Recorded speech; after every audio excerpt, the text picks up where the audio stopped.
पूछ लेते हैं। आपने पूछा ना पार्ट 1 और पार्ट 2 में कितने सब आपके पास वापस लौटेंगे। आपने जो पहले एक सवाल पूछा है इसी का जवाब ले लेते हैं जेडीयू से, क्योंकि हमारे साथ किशोर कुणाल जी हैं। किशोर जी, तीसरा निश्चय आप लोगों ने लाया है, नीतीश निश्चय आप इसको नाम दे रहे हैं। पहले और दूसरे को लेकर पहले सवाल है, उसे एक बार जवाब में जाकर क्लियर कर दीजिए, फिर हम आगे बढ़ते हैं। देखिए सुष्मिता जी, सवाल 7 निश्चय पार्ट 1 का हो या 7 निश्चय पार्ट 2 का हो, ये एक सतत प्रक्रिया है और एक दूसरे से हायरार्किकली जुड़ा हुआ है, यानी क्रमतः जुड़ा हुआ है। जैसे 7 निश्चय पार्ट 1 आया, उसमें हमारा जोर था कि बेसिक नीड यानी पानी, बिजली, सड़क, 3 चीज़ को हमने मूलतः आधार बनाया। यानी हर घर में पानी पहुंच जाए, हर घर में बिजली पहुंच जाए और सड़क की कनेक्टिविटी हर गांव, हर मोहल्ला, हर व्यक्ति तक पहुंच जाए, जिसको हम लोगों ने सफलतापूर्वक पूरा किया। 7 निश्चय पार्ट 2 आया। 7 निश्चय पार्ट 2 का काम था क्षमता संवर्धन का, यानी हर वो व्यक्ति जो पढ़ लिख रहा हो, युवाओं को संवर्धन मिले, युवाओं को पढ़ने का मौका मिले और वो अपनी स्किल डेवलपमेंट के थ्रू अपने रोजगार का साधन उपलब्ध कर सकें, जिसको हम लोगों ने सफलतापूर्वक पूरा किया। और अब ये 7 निश्चय 3 है। तो मैं स्पष्ट कर दूं, नीतीश कुमार जी का जो कालखंड है, शुरू से 5 से 15 तक इन्होंने अपराध मुक्त बिहार, सुशासन पे काम किया। उसके बाद 7 निश्चय पार्ट 1, पार्ट 2 और अब पार्ट 3 यानी 3.0 के माध्यम से हम लोग बिहारी को एक बेहतर बनाने के उद्देश्य से और बिहार को विकसित बनाने के उद्देश्य से काम कर रहे हैं। और बिल्कुल स्पष्ट है, ये पार्ट 1 की सफलता ने ही पार्ट 2 का आधार रखा और पार्ट 2 की सफलता से ही पार्ट 3 का आधार रखा जा रहा है। जैसा कि आपने देखा होगा, 7 निश्चय पार्ट 3 यानी 3.0 के 7 प्रमुख पॉइंट में रखा गया है कि आय को दोगुनी करनी है।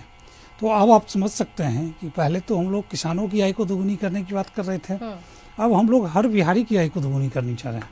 यानी बिजनेसमैन हो, कृषक हो, नौकरी पेशा हो, व्यवसायी हो, हर व्यक्ति का आय दोगुना हो, यह तय करना है। जो पार्ट 2 की बात आपने कही, रोजगार सृजन और उद्योग का जिक्र उस पार्ट में भी था, तो क्या लगता है पिछले सालों में रोजगार के लिए जो मौका बिहार के लोगों को मिलना चाहिए था वो पूरा हो पाया? क्योंकि पार्ट 3 में भी आपका इसका जिक्र कर रहे हैं। बिल्कुल, देखिए अगर आप इसको देखेंगे, पार्ट 2 के अंदर हम लोगों ने BIPP लाया, बिहार इंडस्ट्रियल प्रमोशन पॉलिसी लाया, जिसके तहत तकरीबन 14,000 एकड़ जमीन का लैंड बैंक बनाया गया। और हमने एक पॉलिसी बनाया कि जो भी इंडस्ट्री बिहार में आएंगे और रोजगार देने का वादा करेंगे, अपना दावा पेश करेंगे, उन्हें हम लोग निःशुल्क जमीन उपलब्ध कराएंगे। उसी प्रकार आपने देखा होगा, IT पॉलिसी हो, स्पोर्ट्स पॉलिसी हो, वगैरह वगैरह कई सारे पॉलिसीज के माध्यम से हमने इंडस्ट्री को जमीन पे उतारने का काम किया, जिसका नतीजा सामने है कि आज 94,000 करोड़ का MOU साइन हो चुका है बिहार में बिजनेस समिट के दरमियान। ये सब तब संभव हो पाया है जब 7 निश्चय पार्ट 2 यानी 2.0 के अंदर इन सारे आधारभूत संरचनाओं पे काम किया गया। ठीक है, आप कह रहे हैं कि काम हुआ, शायद यही कारण है कि इस वजह से प्रचंड जीत भी आप लोगों को मिली, आपके खाते में वो तमाम जीत गई, वोट मैं एक चीज और जोड़ना चाह रहा था। देखिए 7 निश्चय पार्ट 2 के अंदर पूरे बिहार के अंदर 14,000 एकड़ जमीन एक्वायर किया गया है इंडस्ट्रियल हब बनाने के लिए, इंडस्ट्रियल क्लस्टर बनाने के लिए।